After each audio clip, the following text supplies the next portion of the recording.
terms of balance, mixing this balance of protecting culture, still making it economically viable and helpful to those regions. You are the land of Lincoln, right? The land of Lincoln, absolutely.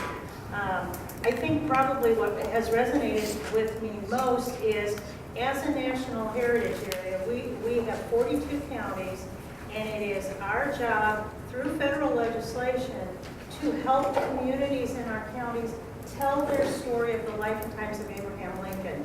So I'm happy to say there are not land use, land grab kinds of issues. But I was told from day one to be very careful to articulate that we are the coordinating entity, not the managing entity. And it goes directly back to the land use, land grab kind of issue. I've also been accused of wearing rose-colored glasses a lot, so you just take that into consideration.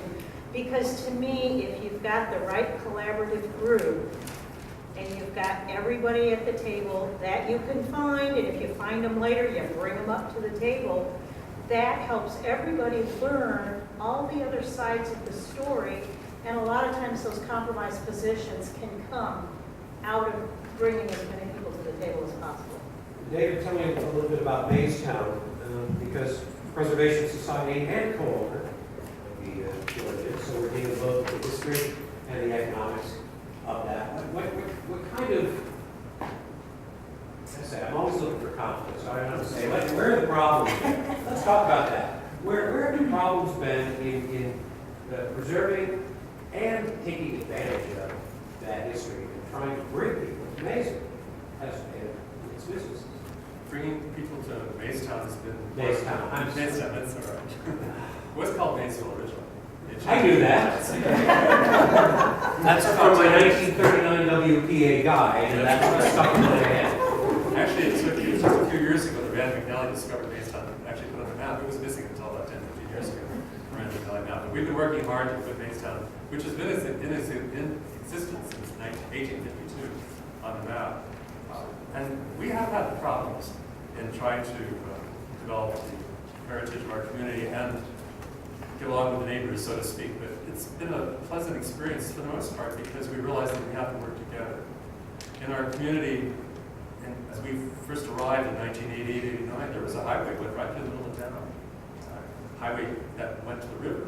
Every diesel truck in the world stopped at the tavern and kept its engines running because it was cheaper than turning them off.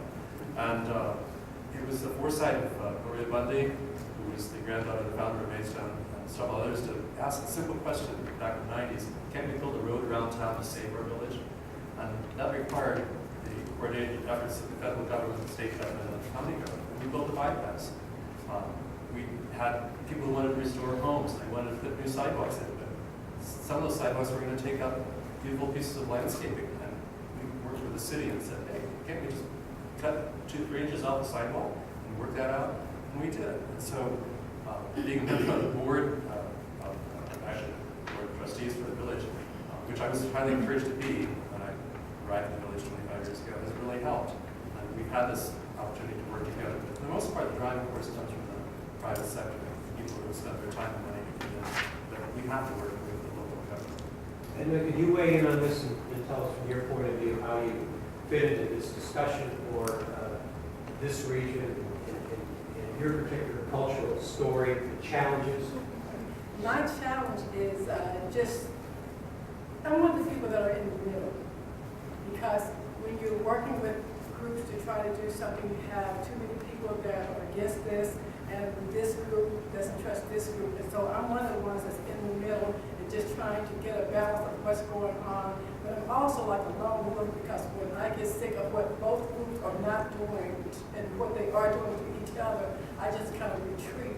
And anything that I can do, I step out and try to do it alone. Not necessarily, because there's no money around a lot of the times, especially being from St. Louis, being from a college town. And there's a lot of people there with no hope. And so even though we're big on culture, a lot of people are not even giving that any thought because of their economic situation.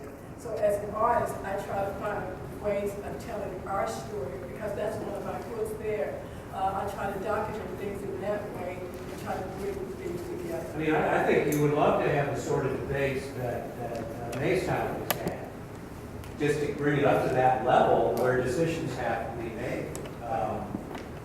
So I'm not sure you're at. I wonder if there's a specific example. I don't need names, Okay. but a specific example where you may have been a little frustrated. That's most of the time. Because when you meet with an organization to try to get something going, it takes steam for a minute, and then all of a sudden it just goes downhill because a lot of people are territorial. And so they want things to go their way, and it's like little kids, on the playground. If you don't do what I want you to do, everybody takes their ball and they go home. So I run into a lot of problems that way, and it's really frustrating, very frustrating. What's Manuel, in your experience, and you're talking about the German culture. I'm German American, and all Germans are not Bavarians. They didn't all wear lederhosen. But when you have a German festival, it has to be Alpine, Bavarian, obviously an Austrian festival, because that's what people want. But yet, if people didn't come from that part of Germany, they may say that's not what we want. So you run into these accuracy of who we are and things like that. But that's my comment about German festivals. So, but how do you weigh this, maybe this bigger picture question of how this country or communities are dealing with these kinds of issues? Yeah, that's a great question. And I mean, I think on the one hand, I actually was really heartened by a lot of the discussions we've had, and even the sort of fictionalized case studies, in that I think the conversation and the controversy itself is a really positive sign in many cases, that I know we all sort of want to resolve that controversy. But the fact that people care enough to be debating these things is in some ways a really positive sign, as the last question alluded to. It would be better to have a community with active debate over these issues than a community that is so distressed it doesn't have the resources to care about them or not enough interest. So, I mean, on one hand, I'm heartened by that. On the other hand, in my own experience, in my research, and my broader research is in the history of the so-called deindustrialization, what happens when communities after heavy industry leaves over a century or so, historical examples of that in the United States. And a lot of the examples I study are moments when communities turn toward heritage-based or tourism out of a moment of sort of distress in one way or another. The big factory shuts down and there's sort of a scramble to say, what is this community going to be about? How are we going to jobs and things like that?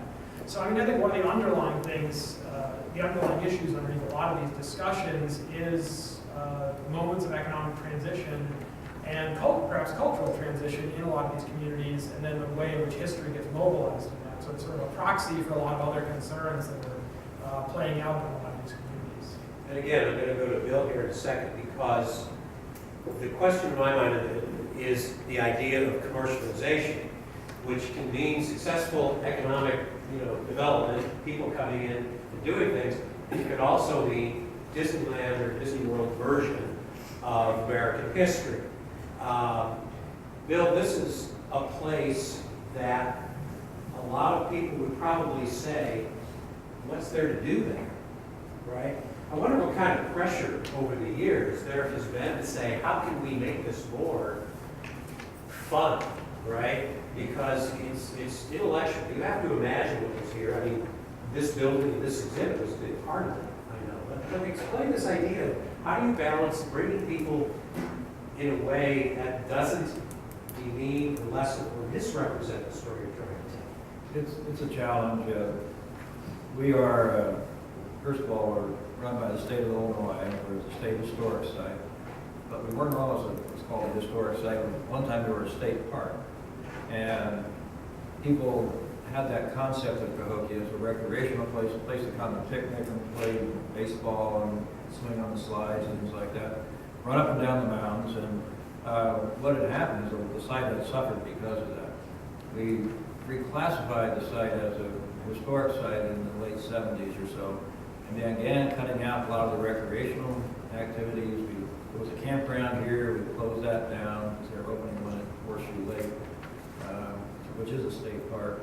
And also, we redirected a lot of our ways of interpreting Cahokia with the emphasis on the cultural tradition that was here.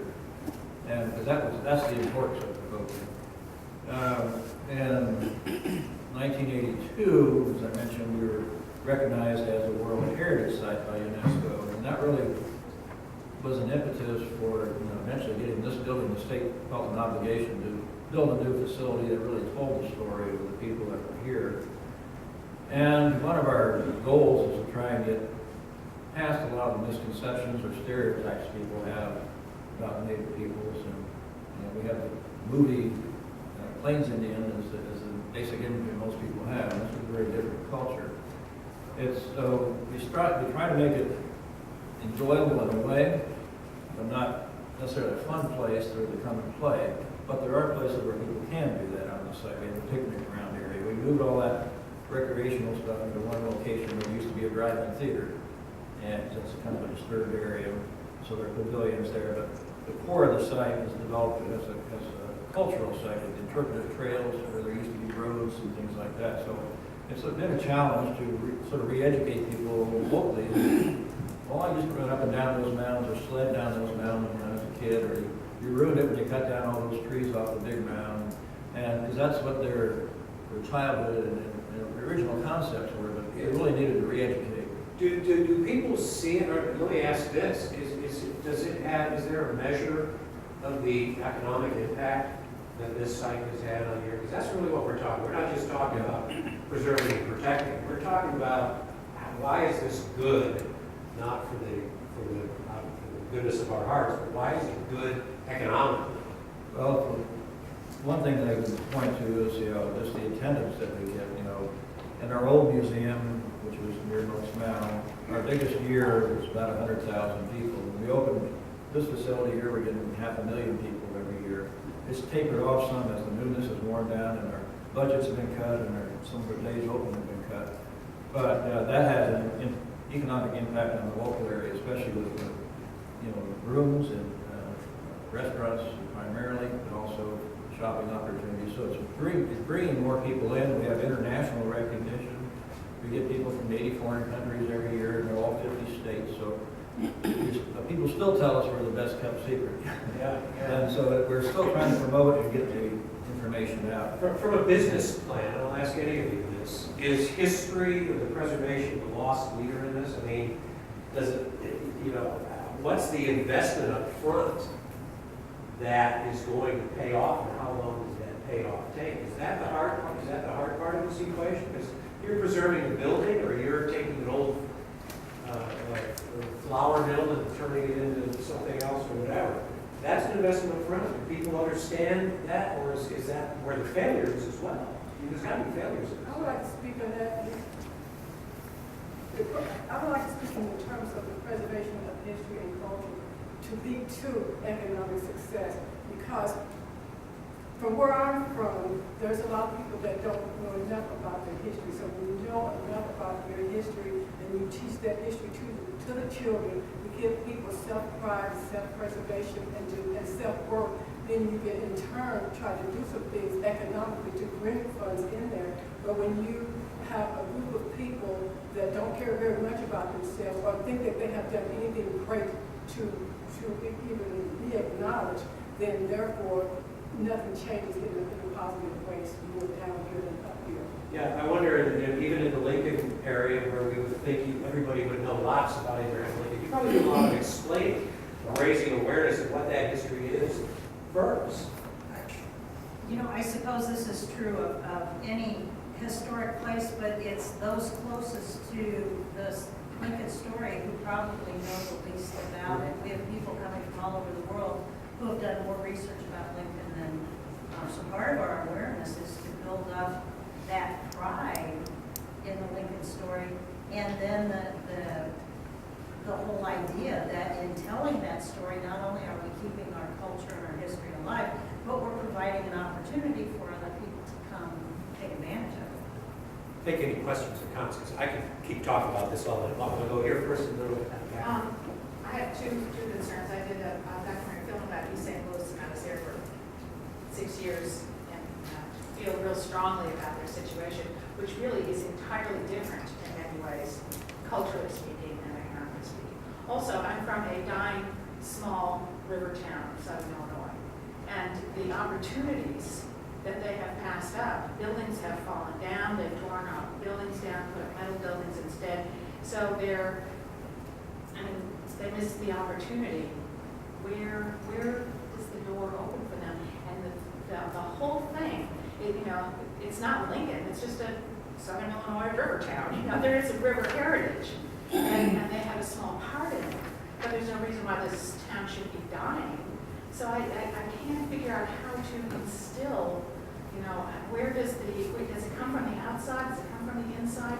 How can they solve their problem? Good question. Does this often come from the outside? Or does it always come from the inside? Or is it people going to the outside saying, help us out, do something with this? Yeah, no, I mean, I know a number of people in town, I'm sure can speak to that. My sense is that the most, nationally speaking at least, my sense would be that the most successful examples involve a combination of inside and outside. That is to say, cases where people show up from the outside of the plan and say, hey, this is significant, we've got to preserve it, oftentimes do lead to real controversy. I mean, as we saw some of the examples from people with disagreement.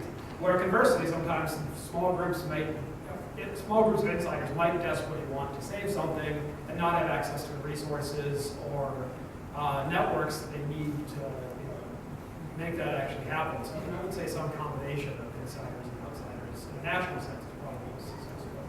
Well,